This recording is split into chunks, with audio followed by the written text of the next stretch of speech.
জেনে শুনে কখনো বিপদে পা দিয়েছেন? আমি দিয়েছি, আর সেখান থেকে কষ্ট পেয়েই ফেরত এসেছি। বিপদ আসার আগে সবকিছুই কেমন যেন ঠান্ডা থাকে, আর তারপর যা হয় কখনো ভাবতেই পারি না।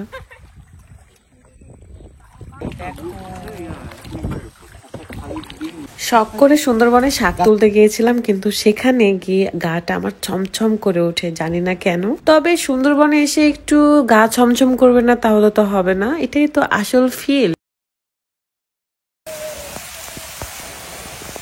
সো হ্যালো এভরিওয়ান, আমার ইউটিউব চ্যানেল রুকাইয়ের আম্মুতে আপনাদেরকে স্বাগতম। কে কোথায় থেকে দেখছেন অবশ্যই কমেন্ট করে জানাবেন। আসসালামু আলাইকুম, কেমন আছেন সবাই? সুন্দরবনের আরো একটা সুন্দর ব্লগে আপনাদেরকে স্বাগতম। আজকে আমাদের সুন্দরবনের দ্বিতীয় দিন। আমরা সবাই প্ল্যান করি যে সুন্দরবনে যেহেতু এসেছি তাহলে নদীতে নৌকা করে ঘুরে বেড়াবো। মনে অনেক সাহস নিয়ে বের হয়েছি। গাছের পাতা বলে ধরেন না, পরে সাপ ধরে লাগবে না বলে। আমাদেরকে ঘুরতে নিয়ে এসে ভাইয়ারা নৌকা রেখে তারা বনের ভেতর ঢুকে যায় এবং প্রয়োজনীয় জিনিসপত্র নিয়ে আসে, যেমন রান্না করতে যা যা লাগে। এটাই সবচেয়ে ভালো লাগে যে সুন্দরবনে আসলে আপনি সব প্রাকৃতিক জিনিসপত্র পাবেন। এত বড় নদীতে আমি একা একা নৌকা চালিয়ে নিয়ে যাচ্ছি। হ্যাঁ, তাও আবার এটা সুন্দরবনের গহীনে।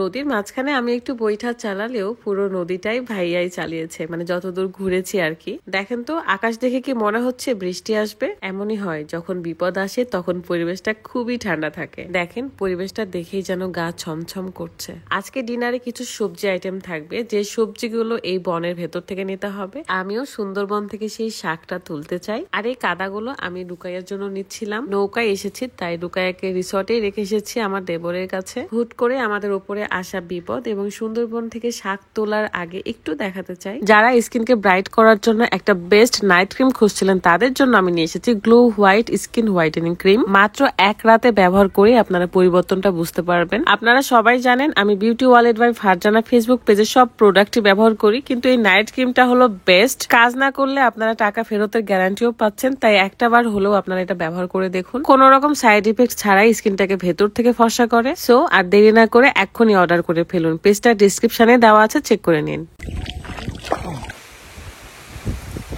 আমাদের নৌকা থামিয়ে দিয়ে ফল পাড়তে গেছে, কিন্তু কি ফল যেন বললো ভাইয়া? গোল ফল, গোল ফল। গল্প করতে করতে অনেক দূর চলে এসেছি এবং এখানে এখন নামার পালা। এখানে কিছু শাক সবজি আছে যেগুলো তুলে আমাদেরকে রান্না করে খাওয়াবে তারা। আমি নৌকা থেকে লাফ মারতে না মারতে এত কাদা ছিল যে আমার পা পুরোটাই ঢুকে গেছে, কিন্তু দেখে একদমই সেটা মনে হচ্ছিল না যে এত নরম কাদা। এই মাটিগুলো না একটু আলাদা, মানে কেমন জানি মনে হচ্ছিল বালি মিক্স করা আছে। দেখে বেলে মাটির মতো লাগছে, বাট মোটেও তা না। আমি তো একটু পরপর পেছনে ঘুরে ঘুরে দেখছিলাম যে জঙ্গল থেকে কিছু না বের হয়ে আসে। এই শাকগুলোর কি জানি নাম বলতেছিল এই ভাইয়ারা, বাট আমাদের এদিকে তো এগুলোকে সামচি শাক বলে। মানে এই প্রজাতিটা একটু আলাদা আর কি। সুন্দরবনে আমাদের বেস্ট একটা দিন ছিল এটা।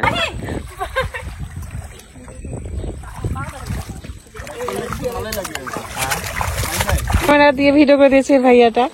কি নাম আপনার? জি, মোহাম্মদ শাকিল। শাকিল ভাইয়া। এই আকাশগুলো এত সুন্দর লাগছে। তো কোন যেত না লিগা।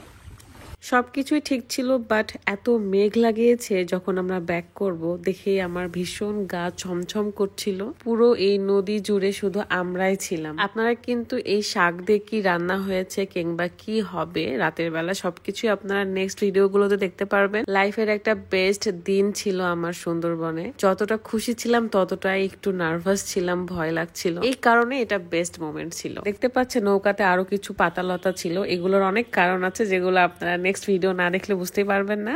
তো আমরা বৃষ্টিতে ভিজতে ভিজতে খুব ভয়ে ভয়ে রিসর্টের কাছাকাছি চলে আসি। আমি যেটা বুঝলাম, এখানে যারা বসবাস করে, মানে যারা থাকে, তাদের বিন্দু মাত্র কোনো ভয় নেই। আসলে তারা এই পরিবেশগুলোর সাথে সবসময় মোকাবেলা করে থাকে, তাই তাদের মধ্যে আমাদের মতো এত ভয় কাজ করে না। এই তো বলতে না বলতে আমরা চলে এসেছি রিসর্টের কাছে, এবং এসেও আমি অনেকক্ষণ ভিজেছি। সুন্দরবনের এই ট্যুরটা আমার কাছে স্মৃতি হয়ে থাকবে, সুন্দর স্মৃতি হয়ে থাকবে। মানে বেস্ট ট্যুরগুলোর মধ্যে এটা একটা। আসতে না আসতে রুকাইয়া আমাকে দেখে দৌড়ে চলে আসে এবং সেও বৃষ্টিতে ভিজে অনেক এনজয় করে সে। আজকের মতো বিদায় নিচ্ছি, ভালো থাকবেন, আল্লাহ হাফেজ।